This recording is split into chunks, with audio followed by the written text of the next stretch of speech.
জন্য কড়াইতে তেল দিয়ে দেবো। আর এদিকে ডিম বানানোর জন্য আমি ডিমটা সেদ্ধও বসিয়ে দিয়েছি। লঙ্কা ফোড়ন দিয়ে দেবো, দিয়ে দেবো তেজপাতা আর একটু পাঁচফোড়ন। সবজিটা দিয়ে দেবো।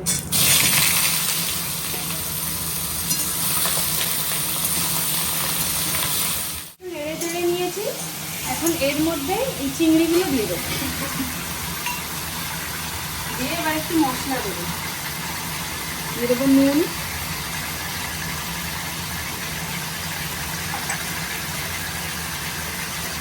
হলুদ,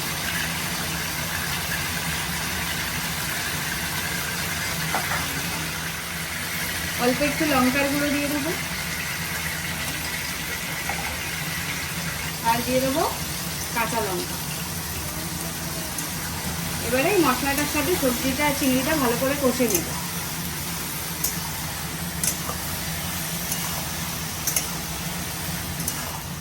এবার অল্প একটু জিরে গুঁড়ো দিয়ে দেবো।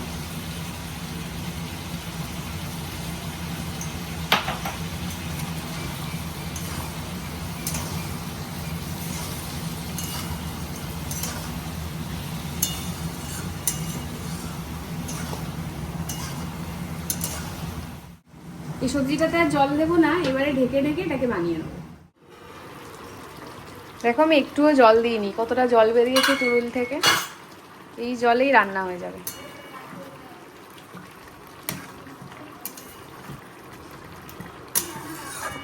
তুরুলের তরকারিটা পুরো কমপ্লিট, এবারে নামিয়ে নেব।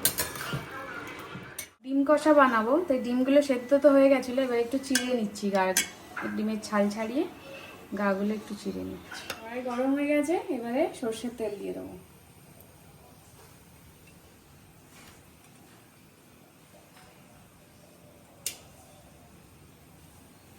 নুন আর একটু হলুদ দিয়ে দেবো।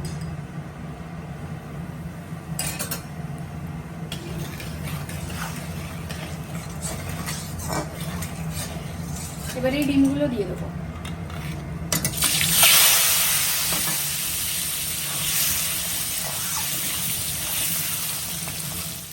খুব ভালো করে একদম লাল লাল করে ভাজা হয়ে গেছে চারিদিকে, এবারে তুলে দেবো।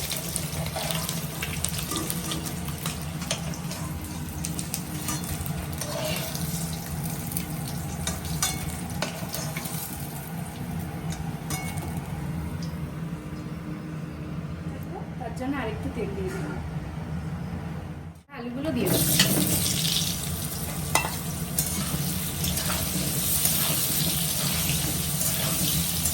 একটু হলুদ আর একটু নুন দিয়ে দেবো।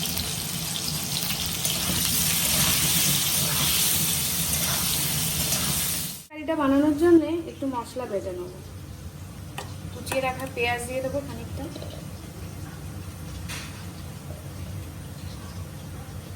ব্যাস আর লাগবে না। টমেটো দিয়ে দেবো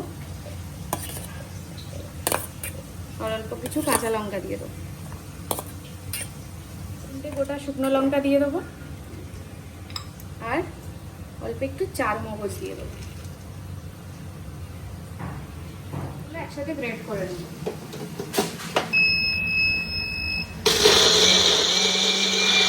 আলুগুলো খুব ভালো করে একদম লাল লাল করে ভাজা হয়ে গেছে, এবারে আলুগুলো তুলে নেব।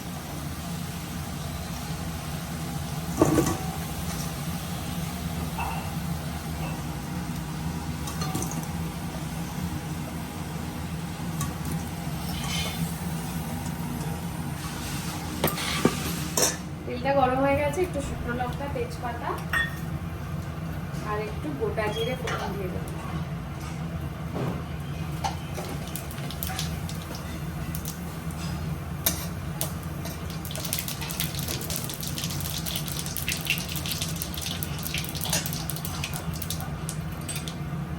এবার এর মধ্যে বেটে রাখা মশলাটা দিয়ে দেবো।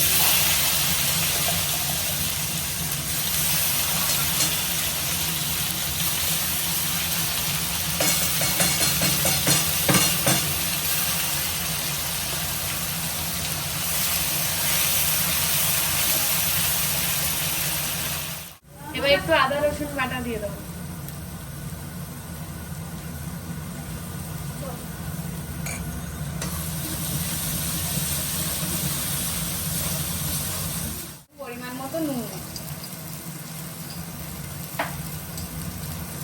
হলুদ দিয়ে দেবো।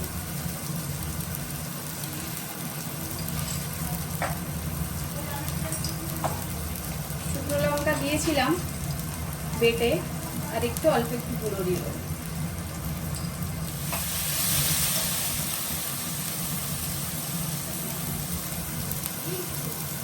একটু জল দিয়ে মশলাটাকে কষিয়ে নেব। কাশ্মীরি লঙ্কার গুঁড়ো দিয়ে দেবো অল্প, আর একটু গোলমরিচের গুঁড়ো।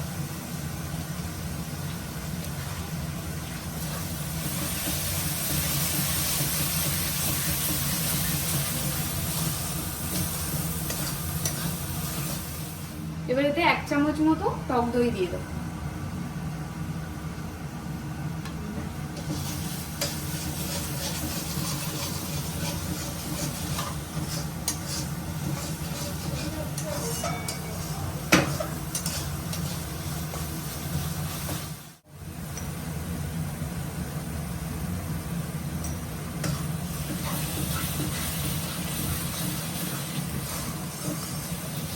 কষে গেছে, আর একটু গরম জল দিলাম।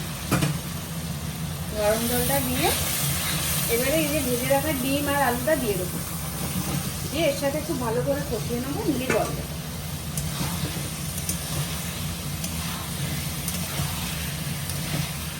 ভালো করে কষা হয়ে গেছে, এবারে একটু গরম জল দিয়ে দেবো।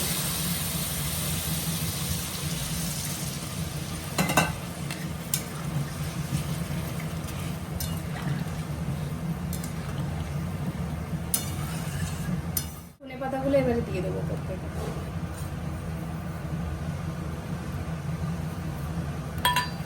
এবারে ঢাকনা দিয়ে দেবো।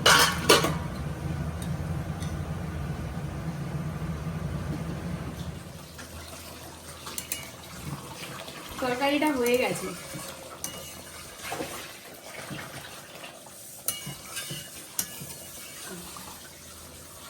একটু গরম মশলা দিয়ে দেবো।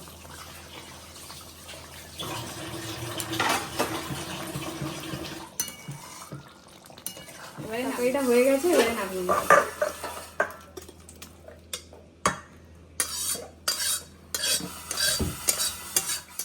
শাক ভাজাটা বানাবো, তার জন্য কড়াইতে তেল দিয়ে দিলাম।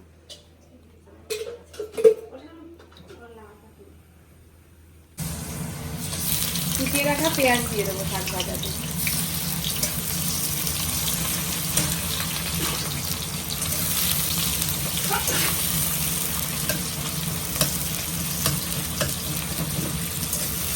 শাকগুলো দিয়ে দেবো।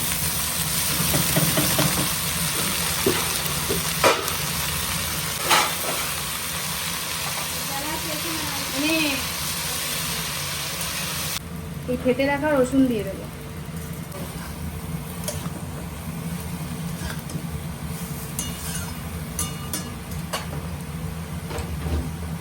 নুন দিয়ে দেবো।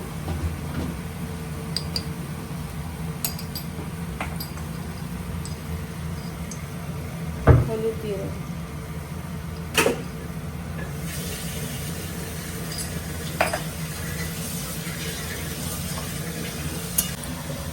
কাঁচা লঙ্কাগুলো দিয়ে দেবো।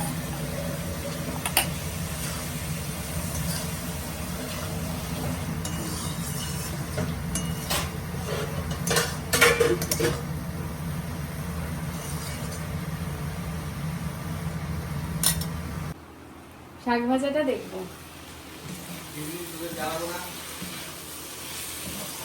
শাক ভাজাটা হয়ে গেছে, আর একটু লাল লাল হয়ে গেলে নামিয়ে নেব। সেদ্ধ হয়ে গেছে ভালো করে। শাক ভাজাটা হয়ে গেছে, এবারে নামিয়ে নেব।